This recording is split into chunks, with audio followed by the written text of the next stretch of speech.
राधे राधे, हरे कृष्णा। कैसे हो आप सभी लोग? आशा करती हूँ आप सभी परम मंगल में होगे, स्वस्थ होगे, अच्छे होगे। सबसे पहले आप सभी को कामदा एकादशी की अनंत और अनंत शुभकामनाएं। कैसा रहा आपका कामदा एकादशी का व्रत? मुझे कमेंट्स करके जरूर और जरूर बताइए। और आज की वीडियो में हम लोग जानेंगे कि आखिर कामदा एकादशी के व्रत का पारण कैसे करना है। देखो, अगर वैसे तो सभी लोगों ने कामदा एकादशी का व्रत 8 अप्रैल का ही रखा है, चाहे मैं खाटू श्याम की बात करूँ, चाहे मैं वृंदावन धाम की बात करूँ, चाहे मैं इस्कॉन टेम्पल की बात करूँ, हर जगह कामदा एकादशी का जो व्रत रखा गया है वो 8 अप्रैल को व्रत रखा गया है। शास्त्रों में ऐसा वर्णन आया है कि व्रत रखना कोई बड़ी बात नहीं है, लेकिन व्रत का सही समय पे पारण करना बहुत बड़ी बात है। अगर आपने सही समय पे व्रत नहीं खोला तो आपको व्रत का सर्वाधिक फल जो होता है वो प्राप्त नहीं होगा। इसलिए आपको सही समय पे व्रत का पारण जरूर और जरूर करना चाहिए। शास्त्रों में ऐसा वर्णन आया है, अगर आपने एकादशी के व्रत का सही समय पे पारण नहीं किया तो आपको व्रत का संपूर्ण फल प्राप्त नहीं होगा। तो चलिए जानते हैं आज पारण विधि क्या है और पारण का समय क्या है। एकादशी के बाद द्वादशी के व्रत का जो पारण होता है वो हरिवासन समय निकलने के बाद ही होता है। हरिवासन समय अर्थात द्वादशी तिथि की 1/4 घड़ी जब निकल जाती है तो उसके बाद जो समय निकलता है उसको ही हरिवासन समय बोलते हैं। पारण हमेशा चावल से किया जाता है या फिर भगवान के चरणों के चन्यामित से किया जाता है। अगर आपका किसी भी प्रकार का कोई व्रत होता है, जैसे कि कभी कभी ऐसा होता है कि एकादशी के अगले दिन कोई तिथि पड़ जाती है जिसमें व्रत होता है, जैसे कि प्रदोष पड़ जाता है। जैसे कि कल अगर मैं बात करूं तो कल है मदन द्वादशी, जो कि बहुत पावनीय द्वादशी बोली जाती है, महाद्वादशी बोली जाती है। संतान प्राप्ति की कामना करने वालों को मदन द्वादशी का व्रत अवश्य और अवश्य रखना चाहिए। इनफैक्ट संतान की दीर्घ आयु के लिए भी मदन द्वादशी का व्रत रखा जाता है। ऐसे ही कभी कभी प्रदोष भी पड़ जाता है, तो ऐसे में एकादशी के व्रत का जो पारण किया जाता है वो पारण किया जाता है भगवान के चरणों का चन्यामित पीकर। द्वादशी वाले दिन सुबह सुबह ब्रह्म मुहूर्त में आपको उठना चाहिए। उठने के बाद स्नान करना चाहिए। स्नान करने के बाद अपने बाल गोपाल लड्डू गोपाल को स्नान कराना चाहिए। स्नान कराने के बाद आपको अपने किचन एरिया में चावल से संबंधित कुछ भी चीज़ बना के रख देनी चाहिए, जैसे कि खिचड़ी बना सकते हो, खीर बना सकते हो, पोहा बना सकते हो, दाल चावल बना सकते हो। इनमें से कोई भी सामान, जैसे एकादशी पे चावल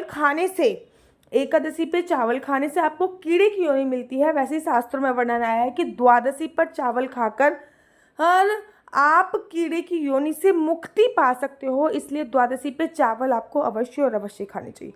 एक दो चीज़ें आपको विशेष तौर पे और भी ध्यान रखनी चाहिए। वो एक बात ये होती है कि जब भी आप द्वादशी पे चावल का सेवन कर रहे हैं तो सबसे पहले आपको भोग बाल गोपाल लड्डू गोपाल को लगाना चाहिए, उसके बाद खाना चाहिए। चलो पहले मैं आपको बताती हूँ कि द्वादशी पे आपको क्या क्या करना है। द्वादशी पे आपको सुबह उठोगे, सुबह उठने के साथ ही स्नान करना है। स्नान करने के बाद अपने मतलब सफाई वगैरह करके स्नान करना है। उसके बाद अपने मंदिर में आना है। मंदिर में सभी देवी देवताओं को स्नान कराना है। स्नान कराने के बाद जो भी आपकी डेली नियम की पूजा अर्चना वंदना होती है ना, वो आपको डेली नियम की पूजा अर्चना वंदना करनी है। जब आप अपने डेली नियम की पूजा अर्चना वंदना करोगे, उसके तत्पश्चात आपको क्या करना है, उसके बाद आपको तैयारी करनी है चावल बनाने की, ठीक है ना। तो आप खीर बना सकते हैं, खिचड़ी बना सकते हैं, पोहा बना सकते हैं, दाल चावल बना सकते हैं। इनमें से कोई भी सामग्री जो है वो आप बना सकते हैं। वो आपके ऊपर निर्भर होता है कि आपको क्या बनाना है। चावल का कोई भी आइटम बन जाए उसके बाद किसी ब्राह्मण को आपको घर पे बुलाना है। देखिए, ये बात याद रखिए कि ये सही समय उसी टाइम पे होना चाहिए जब हरिवासन समय निकल जाता है, और एकादशी के व्रत के पारण का सही समय होता है उसी टाइम पे आपको ये काम करना है। ये नहीं कि आप आराम से सो के उठ रहे हैं, आराम से चावल बना रहे हैं, आराम से ये सारे कार्य कर रहे हो, तब तक आपके व्रत के पारण का समय निकल गया।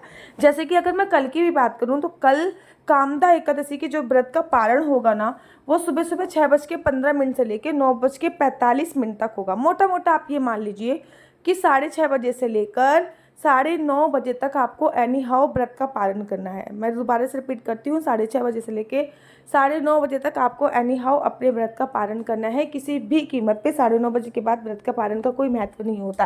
कहते हैं अगर आप व्रत का पालन सही समय पर नहीं करते हो तो आपको एकादशी के व्रत रखने का पुण्य फल जो होता है वो प्राप्त नहीं होता। एकादशी का व्रत का पालन सही समय पे ही करना चाहिए। तो पालन करने के लिए सबसे पहले आपको अपने मंदिर एरिया में जाना है। जो आपने चावल बनाए हैं वो भगवान जी को भोग लगाने हैं। उसके बाद अपने मंदिर एरिया में जाके आपको हाथ में 7 चने लेने हैं, भुने हुए चने जो बंदर को दिए जाते हैं वो वाले चने लेने हैं। उनको 7 चने ना बड़े आसानी से टूट जाते हैं, उनके 14 टुकड़े कर लेने हैं। कहीं कहीं पे ना टूटे हुए भी आते हैं, मेरे पास जो चने हैं महाराष्ट्र की तरफ ना टूटे हुए भी मिलते हैं, तो वो 14 ले लीजिए अगर टूटे हुए हैं तो। अब उनको अपने हाथ पे रखिए। अब आपको अपना नाम बोलना है, श्री विष्णु श्री विष्णु श्री विष्णु। मेरा नाम आशु चौहान है, मेरा गोत्र केमलक्ष है, मेरा निवास स्थान श्रीधाम वृंदावन है। आज मैं पूरी विधि विधान से हे कामदा एकादशी के व्रत का पारण कर रही हूँ। यह व्रत का पारण करने से भगवान मेरे आने वाली 7 पीढ़ी का उद्धार करे और मेरे पीछे की भी 7 पीढ़ी का उद्धार करे। ये करते हुए जो आपके हाथ में चने हैं वो आपको पीछे फेंक देने हैं।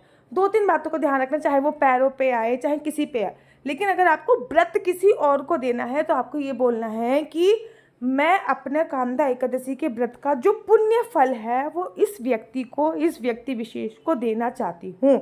उसके बाद जो चने होते हैं वो पीछे फेंक देना। 1-2 चीज़ों का और ध्यान रखना, जो भगवान का प्रिय भोग होता है, जैसे कि इस एकादशी पे जो भगवान का प्रिय भोग था वो है, इस एकादशी पे जो भगवान का प्रिय भोग था, हाँ, वो भगवान का प्रिय भोग था गुड़ का और माखन मिश्री का भोग। तो माखन मिश्री को आपको थोड़ा सा किसी भी व्यक्ति को या फिर गुड़ को, थोड़े से गुड़ को या फिर माखन मिश्री को आपको किसी ब्राह्मण को, किसी गरीब को, किसी कंजक को या फिर अपने मान्य को दान करना होगा थोड़ा सा, क्योंकि जो भी भगवान का एकादशी पे प्रमुख भोज होता है, प्रमुख प्रिय भोग होता है, अगले दिन द्वादशी पे वो भोग हल्का सा दान करने के बाद ही आपको व्रत का पारण करना होता है। किसी योग्य ब्राह्मण को आपको घर पे बुलाना होता है, उनको भोजन कराना होता है। अगर योग्य ब्राह्मण घर पे नहीं आ सकते फिर क्या करना है? अगर योग्य ब्राह्मण घर पे नहीं आ सकते हैं तो उसके तत्पश्चात आपको 2 चीज़ करें, आप किसी गरीब को भोजन करा सकते हो, गौशाला में भोजन करा सकते हो, ये सभी चीज़ें आप करा सकते हो। नहीं तो सूखा आइटम भी आप दान में दे सकते हो।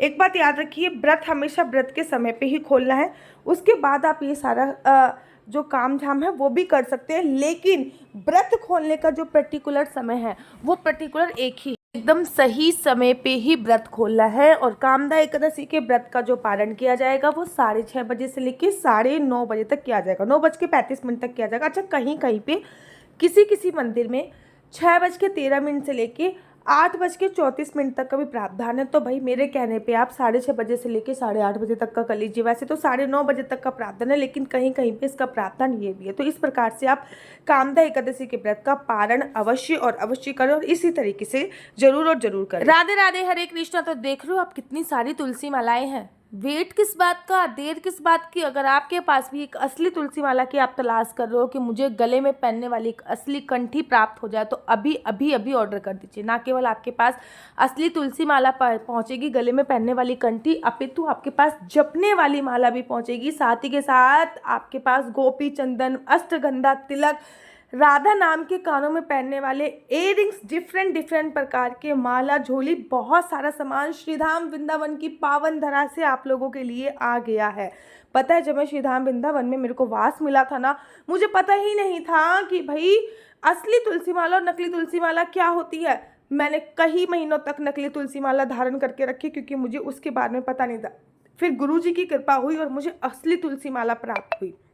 ना केवल आपको असली तुलसी माला मिलेगी, आपके लड्डू गोपाल काले हो गए हैं तो ये गोपी चंदन आप अपने लड्डू गोपाल को लगा के गोरा कर सकते हैं। इस्कॉन टेम्पल से जुड़े हो, राधा वल्लभ संप्रदाय से जुड़े हो, राधा माधव संप्रदाय पे जुड़े हो, तिलक बनाना नहीं आता तो ये तिलक का स्टैंड भी आप लोगों के लिए उपलब्ध है। ये तिलक का स्टैंड भी आप लोग इसका भी फायदा उठा सकते हो। ना केवल तिलक का स्टैंड आपको मिलेगा, अपितु राधा नाम के हार्ड शेप के इयररिंग्स हो गए, स्क्वायर इयररिंग्स हो गए, ट्रायंगल हो गए, ये सभी प्रकार के इयररिंग्स भी आपको उपलब्ध है। कितने सुंदर सुंदर है ना, सोचिए कितने सुंदर सुंदर है। और ये सभी चीज़ें आपको प्राप्त हो सकती हैं और बहुत ही सूक्ष्म अमाउंट में, मतलब बहुत थोड़े से पैसों में ये सभी चीज़ें आपको प्राप्त हो सकती हैं। अगर आप चाहते हो कि आपको ये इयररिंग्स प्राप्त हो, अष्टगंधा तिलक प्राप्त हो जो कि ओरिजिनल है, 8 प्रकार की चीज़ें इस तिलक में इंक्लूड होती हैं, लड्डू गोपाल को लगाने के लिए ओरिजिनल इत्र प्राप्त हो, क्योंकि अब तो गर्मी आ गई, गर्मी में इत्र सेवा जरूरी होती है। डिफरेंट सारे लोगों को तलाश होती है असली तुलसी माला कहाँ मिलेगी। भाई यहीं पे असली तुलसी माला मिलने वाली है। ना केवल असली तुलसी माला मिलेगी बल्कि आपको असली अश्वगंधा तिलक भी मिलेगा। ये एकदम प्योर और असली अश्वगंधा तिलक है और माला भी एकदम 100% प्योर है। इसके साथ साथ तिलक लगाने के लिए आपको स्टैंड भी प्रोवाइड कराया जाएगा जिससे आप इजीली तिलक लगाते हैं। राधा वल्लभ संप्रदाय में हो गए, इस्कॉन टेम्पल में हो गए, इसी से सब तिलक लगाते हैं, ये भी आपको प्रोवाइड कराया जाएगा। इतना ही नहीं, इस पैकेज में आपको मिलेगा कानों में पहनने वाले तुलसी के असली राधा नाम के इयररिंग्स।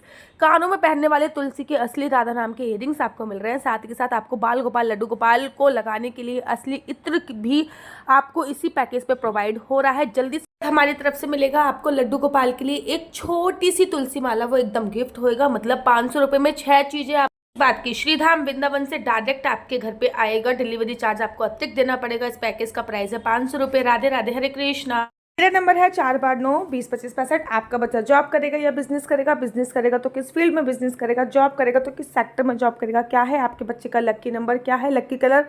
क्या कुंडली में सरकारी नौकरी का योग है या नहीं है? क्या आपकी संतान प्राप्ति का योग कब है? ये सभी जानकारी आप कुंडली के माध्यम से प्राप्त कर सकते। लेकिन एक बात याद रखिए, कुंडली देखना बिल्कुल भी फ्री नहीं है और कुंडली देखने के थोड़े से चार्जेस हैं। और इस नंबर से मुझे किसी भी प्रकार से कोई भी क्वेश्चन आंसर पूछने के लिए फ़ोन मत कीजिए। ये नंबर केवल और केवल कुंडली दिखाने के लिए। अगर आपको मेरी वीडियो अच्छी लगती है तो आप अपना यूट्यूब चैनल हरि बोल को लाइक शेयर सब्सक्राइब करना बिल्कुल भी मत भूलिए। तब तक के लिए मुझे दीजिए इजाज़त। राधे राधे, हरे कृष्णा, हरि बोल।